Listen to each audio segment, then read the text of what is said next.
Sa nakaraan, nagtagumpay si Nahyun na madala ang ating bida sa video karaoke para magawa ang binabalak at upang makatulong na rin sa kaibigan na maibsan ang kalungkutan sa naranasang pagkabigo. Walang hirap na provoke ng dalaga ang kahinaan ng bida at doon nga ay ginawang hotel ng magkaibigan ang bar. Si Sungbin ay sinikap umawit habang kinakabayuhan ni Nahyun para maitago sa labas ang kanilang ginagawang kababalaghan. Sa pagpapalit ng pwesto ng si Nahyun naman ang umaawit nagmala Doberman ang ating bida. Kaya nga lamang nitong sila'y matapos nakausap ni Nana ang kanyang ama at nagsabi dito na makikitulog sa isang kathang-isip na kaibigan. Gayong ang talagang tinutukoy ay walang iba kundi ang bida kaso nagpahiwatig si Sungbin na alanganin kung doon sila matutulog sa kanyang apartment gayong naroon si Nuna. Subalit may mabilisang solusyon ang dalaga ang matulog sila sa hotel ng magkasama at sa pagpapatuloy, walang dahilan si Sungbin para tanggihan ang kaibigan. Ang problema mukhang kinabukasan may haharapin problema ang ating bida dahil sa hindi pagsunod sa house rules na siya mismo ang sumulat mula sa idea ni Dambi.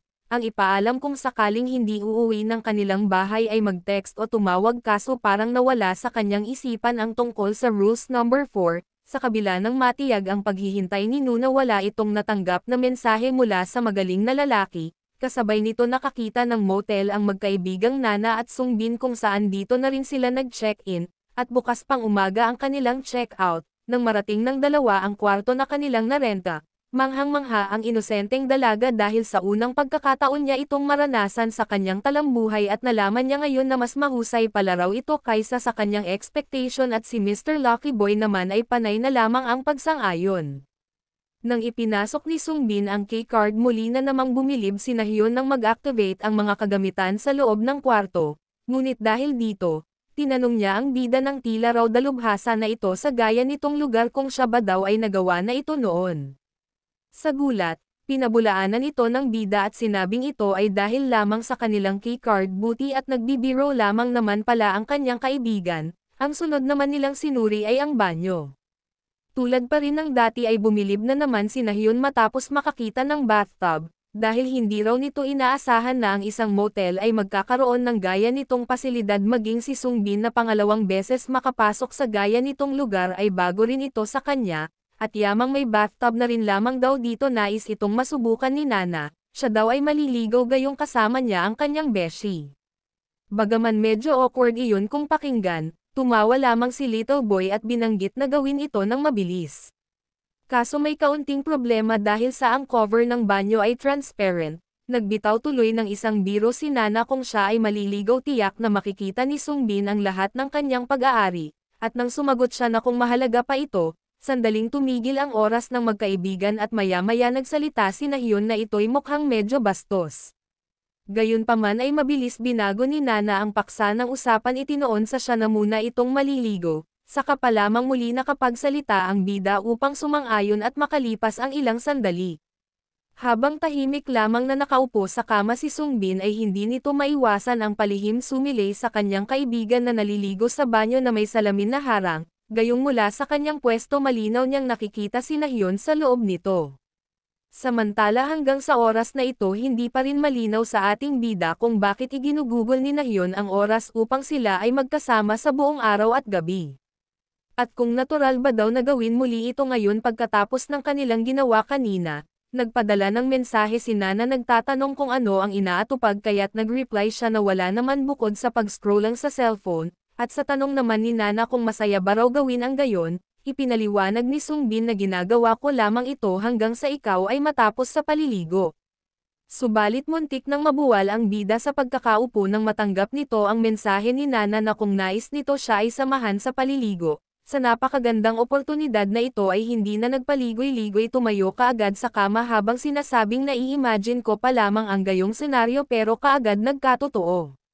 Sa oras ng kanyang pagpasok sa loob ng banyo nang walang anumang balakid, ngunit tila nahiya ng bahagya gayong nakamasid ang kaibigan, dahil dito ay sinabihan na siya ni best friend na halika na at pumasok, pag-upo niya ay umawas ang tubig ng bathtub, palihim nagsalita ang maswerteng binata na di umano hindi ko talaga inaasahan na tatawagin niya ako ng ganito. Nang tumigil na ang paggalaw ng tubig at dahil sa walang sabon ang tubig, malinaw pa sa sikat ng araw na nakikita ng bida ang tilapia ng kaibigan gayunpaman ay wala paki dito ang dalaga, ngunit nahihirapan gumalaw si Sungbin gayong pang isang tao lamang ang bathtub na kanilang ginagamit. Matapos niyang pagmasdan ang nasa pagitan ng hita ni Nana ay nagbigay siya ng mapag-uusapan tungkol sa tubig na mainit, at sa kabila sumagot si Nahyun ng oo, binanggit din ang tungkol sa makitid na space at nagtanong kung ito'y hindi ba daw komportable. Sasagot na sana si Sungbin kaso nang igalaw niya ang paa ay hindi sinasadya na masipa nito ang gitna ni Nana. Si Nana na may animoy na kuryente sa nangyari, binero rin nito si Sungbin na abay huwag mo akong erabong sa lugar kong ito, matindi namang iginigiit ng ating bida na iyon ay hindi sinasadya. Sa panig ni Nahyun ibinunyag niyang palagi kong nais na gumawa ng isang bagay tulad nito sa sandaling makakuha na ako ng kasintahan, at sabihin mo sa akin Sungbin kung mayroon kang isang bagay na nais mong gawin, at pagkatapos ay nangako na gagawin ko ang lahat ng aking magagawa sa isang bagay na may kakayahan ako. Hindi malinaw kung ano na ang kanilang sunod na pag-usapan ngunit mukhang humiling si Sungbin ng kakaibang bagay dahil makalipas ang ilang sandali, ginagamit na ni Nahyun ang kanyang asset upang erabong ang batutoy ni Little Boy. Walang may pintas si Little Boy sa ginagawa sa kanya ni Nana sapagkat ang rabong daw ay talaga namang napakainam. Sa ilang sandali kinamusta ni Nahyun ang kung okay ba raw ang kanyang pagtatrabaho at kung nagagawa niya ba ito ng tama. Ang nakaupo na si Sungbin ay aminadong oo naman raw syempre, sa katanungan ng dalaga na kung talagang gusto ba ito ng ating bida. Dito'y medyo nakaramdam ng hiya si Sungbin at muling nagbigay tugon na oo at nagtanong kung ito ba ay kakaiba o werdo. Sumagot si Nahyun na hindi at ito naman ay hindi rin mahirap pero, ngunit upang isipin na iniisip mo ito sa tuwing nakikita mo ang aking mga asset, iyon daw ay napakainam, nangatwiran si Little Boy na hindi naman raw gayon palagi, pagkatapos ay naalala ang pahayag noon ni Nahyun kaya't upang hindi magmukhang malupit na manyakol ay sinabihan nito ang kaibigan na sinabi mo na pinangarap mong gawin ito sa akin mula pa noong simula ng taon.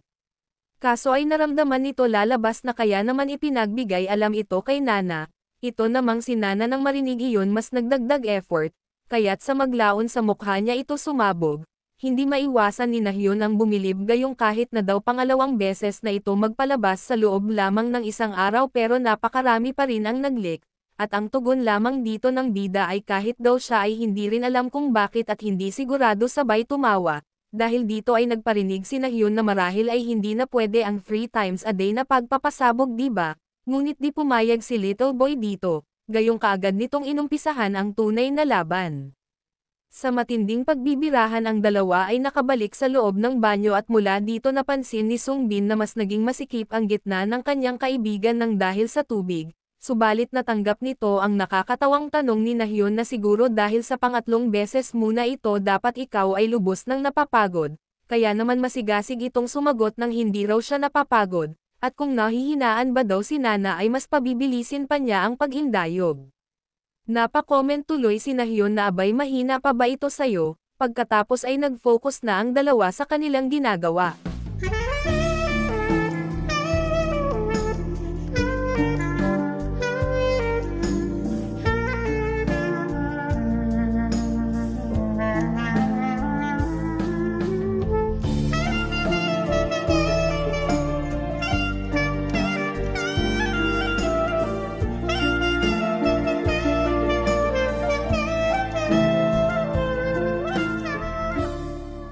Ganon napunta at natapos ang gabi ng maswerteng binata. Sa kinabukasan naman, pag-uwi niya dito sa apartment, laking gulat nito dahil pagkapasok niya ng pinto ay nakaabang na dito ang kanyang nuna na mukhang nagagalit na hawak pa din ang headband na dito'y labis nagbigay ng pagkabahala kahapon noong makita niya ito mamaya ay malalaman natin kung bakit.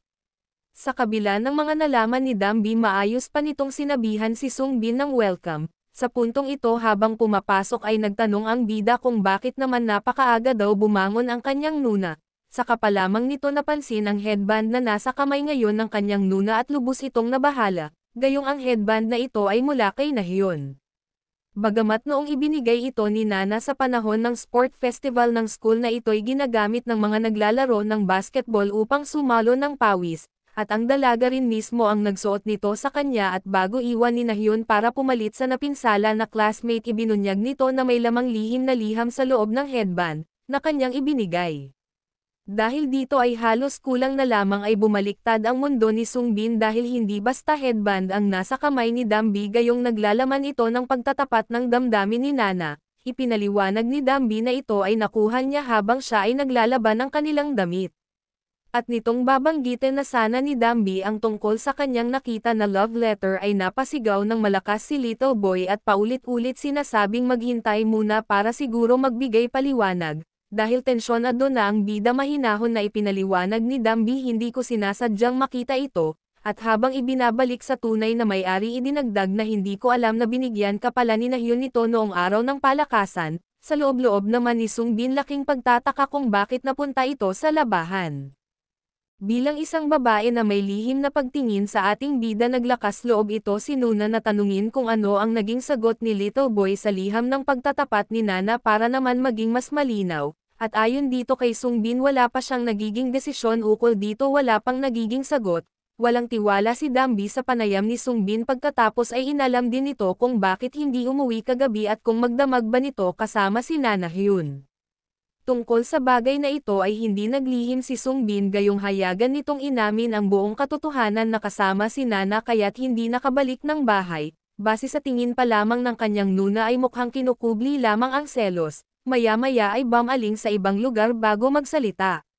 Sinabihan nito si Little Boy na hindi sumunod sa kanilang house rules, subalit mukha nakakaloko pa ang naging reaksyon ni Sungbin kaya't kaagad umalis si Dambi upang kunin ang katibayan. Padabog nitong ibinukas ang drawer kung saan nakalagay ang 7 utos. Sa puntong ito ay para nang tatakbo ang bida habang bumabalik ang kanyang Nuna na bitbit ang agreement. Dito'y ipinagdikdikan ng dalaga sa mukha ni Sungbin ang 7 agreement o ang kanilang house rules. Galit nitong ipinakita at tingnan daw ang rule number 4 na hindi bababa sa kailangan magpadala ng isang mensahe kung hindi ka uuwi ng bahay. Nang nangatwiran si Sungbin na akala ko'y hindi na natin kailangan pang sundin ang agreement. Mabilis na tanong ni Dambi ay kung sino ang may sabi, palusot ng ating bida ay gayong close na sila sa isa't isa kaya't gayon ang tingin niya dito na wala ng bisa ang house rules. Gayunpaman ay ipinaliwanag ni Dambi na nakadepende ito sa sitwasyon at binanggit na hindi may pangangailangan para dito, o kaya ay kikilos ka sa paraang iyong ninanais, tulad daw ngayon.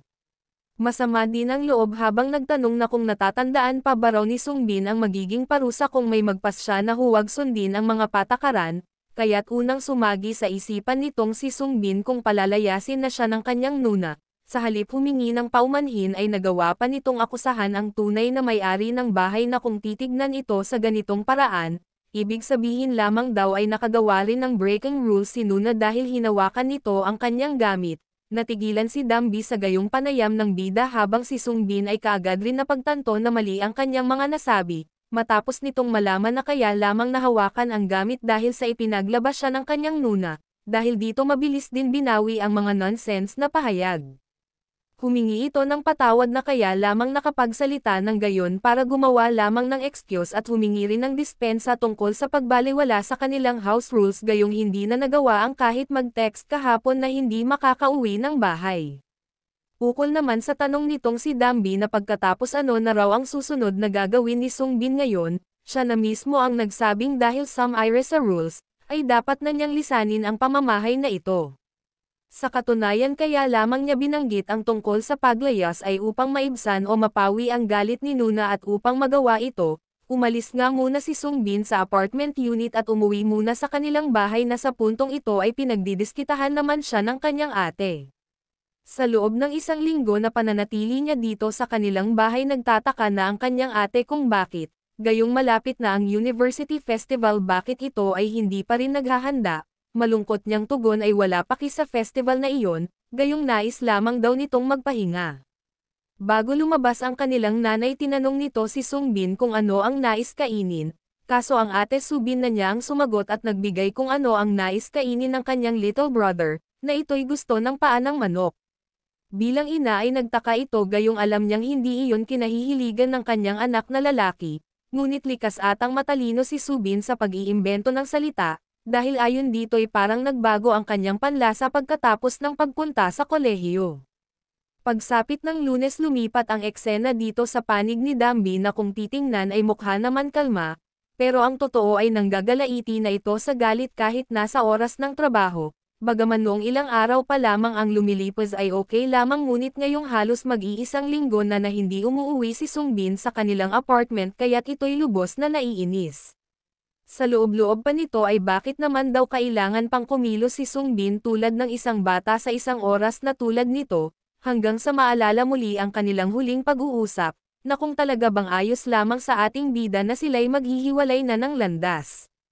Gayunpaman kung sakaling daw nagagawin ng bida ang mangako na hindi na muli ito gagawin ay magpapakanuna na raw ito at mabilis ibibigay ang pagpapatawad at, kung gagawin na rin ni Little Boy ang regular na pagpapadala ng mensahe, ngunit may isang malaking problema si Nana ang tungkol sa ginawang pagtatapat ng pag-ibig, kaya naman, dahil dito, bigla na lamang itong sumigaw ng malakas. Sa kasabay nito sakto naman na dumating ang isa sa kanyang katrabaho upang akitin, dahil nga sa hindi maganda ang timpla nitong si Dambi hindi rin sinasadya na masigawan ang lalaking tumatawag, nagulat ang katrabaho magkagayon pa man ay naipabatid na sila'y dapat nang kumain ng pananghalian at dito, bahagya nang nag-cool down ang paligid. Sa Lunes din na ito ay pumasok ang ating bida kung saan kasalukuyan muna na doon umuuwi sa bahay ng magulang, bagaman nakascore ng 2 beses at isang robong season sa kaibigan na si Nahyun ngunit ang naging kapalit ay napalayas sa boarding house dahil sa selos ng roommate, gayunpaman alam nitong kahit na lumabas ng sandali, ang pag-iwas sa kanyang nuna sa ganitong paraan ay hindi malulutas ang problema at dito'y patuloy nag-iisip ng paraan kung paano nga ba daw mapapawi ang galit ng mga babae. Mukha namang umaayon ang tadhana dahil sa maya-maya ay nakita niya ang tindahan ng mga bulaklak. Mula dito sa tindahan ay may kasalukuyan pang customer na bumibili rin ng bulaklak, naalala ni Sungbin ang kanyang paghingi ng advice sa kanyang ate, na kung ano ang ginagawa ng kanyang kasintahan kapag ito'y nakagagawa ng isang pagkakasala, dahil inamin niya sa kanyang ate na advice ito tungkol sa may kaugnayan sa pag-ibig, bagamat hindi daw sigurado itong si Miss Subin, ngunit sa palagay daw nito upang maramdaman ang sincerity ay magbigay ng bulaklak na may kalakip na sulat dahil iyon ay makabubuti. At syempre ang pinakamahalaga dito ay huwag nang ulitin ng 2 beses ang parehong pagkakasala. Gayong kaya naman daw niya gawin ang ibinigay na mungkahi kaya't tinanong niya ang babaeng bantay ng tindahan ng bulaklak kung magkano ang mga ito. Napakagiliw ng babae na sumagot at ipinaliwanag na 7,000 kada isang bangkos ng roses, at nag-alok sa bida na mayroon siya ditong magandang may alok na package. Hindi inaasahan ni Little Boy na may kamahalan pala raw ng mga bulaklak gayong kailangan niyang gumastos ng 7,000 para dito, at nang marinig siya ng tindera ay nagbigay paliwanag ang babae na standard ang alok niyang presyo, pagkatapos ay naghinala kay Sungbin na mukhang wala pa daw itong nabibigyan ng bulaklak, sumagot si Sungbin na maliban sa aking mga magulang, iyon pa lamang ang una at dito'y bumili rin ng isang package. Pumuslit muna si Sungbin sa apartment upang personal na iwan dito ang bulaklak na may kalakip din na liham. Sa pag-uwi ni Dambi ay kaagad niya itong nakita at ang unang tiningnan ay ang sulat. Bago kinuha ang bulaklak at pagkatapos ay inamoy ito, na mukha namang nagustuhan ngunit hindi natin nalaman kung ano ang nilalaman ng ginawang liham ni Little Boy dahil lumipat na ang eksena, mula dito sa unibersidad. Ang magugulatin nating bida ay muli na naman nagulantang nang makita nito ang kaklase na dating parang aso at pusa kung magbangayan subalit ngayon ay nakita niya ang dalawang ito na magka-holding hands. Sa kanyang ginawang pasiga na tanong ay halos gayon din ang naging reaksyon ng kaklase, sa pagkagulat ay bumitaw si Daesung sa kamay ng kasintahan, kaso muli kinuha ng kanyang kasintahan ang kamay gayong wala na rin silbi ang maglihim dahil nakita na rin naman daw sila na magkahawak kamay. Hayagan inamin ng babae na tulad kung ano ang nakikita sa kanilang dalawa ngayon ito ay isang patunay na sila'y nag-iibigan at maging si Daesung ay gayon din ang inamin, at sinabing si Sungbin pa lamang ang unang nakaalam nitong kanilang relasyon. Ayon dito kay Sungbin may halong biro nito sinabihan ang magkasintahan na wala naman ito kahit pa kayo ay maging mag-lovers. Ngunit ang hindi ko matanto dito ay gayong madalas kayong naglalaban ng halos araw-araw pero ngayon kayo ay nasa stage na ng pagmamahalan, sa kabila ay sumenyas ang babae na huwag muna maingay sa iba ukol sa kanilang relasyon, sumang-ayon dito ang bida ngunit nais malaman kung paano daw ito nangyari. Nagkwento ang babae na bagaman noong una ay wala siyang special feeling pero palihim na inaalagaan daw siya ni Daesung, At nitong isang beses na sila'y magka-chat ay bigla na lamang nagtapat ng pag-ibig si Daesung, kaya't nagdesisyon sila pareho ng bakit hindi subukan ang mag-date at iyon kung bakit sila ay humantong dito. Sa kabilang gilid ay nagsalita si Daesung upang ibunyag na may crush din naman daw sa kanya noon pa itong kanyang girlfriend, ngunit nais pang malaman ni Sungbin ang ibang detalye mula sa simula ng kwento, at nagtanong kung kailan plano na iwaksi sa iba ang tungkol dito. Sumagot ang babae na sa susunod na kapag nagkaroon ng pagkakataon na tumagay kasama sila Nana ay doon nila planong umamin sa iba ngunit, may duda na ito na marahil ay alam na daw ni Nahyun ang tungkol dito. Laking tanong ni Daesung kung paano raw iyon nangyari wala pa naman silang pinagsasabihan. Tugon ng babae ay dahil maraming beses niya akong tinanong kung may gusto ka ba daw sa akin, pero napansin ng magkasintahan na kailangan na nilang magpunta sa sunod na subject. Kaya naman iniwan na nila si Sungbin at pag-alis ng dalawa mayroon naman bago na dumating. Sa panig nitong dalawa ay hindi mapalagay si Daesung sa pahayag kanina ng girlfriend na kung talaga ba raw na walang pagtingin ito sa kanya noong una, at nang sabihin ng kanyang kasintahan na mayroon naman kahit maliit, sabi ni Daesung ang maliit ay medyo masakit mapakinggan. At dito ay inamin na ng kanyang GF na kahit gayon at least ngayon ikay mahal ko na ng labis. Natuwa ang bida sa naging usapan ng mag-lovers.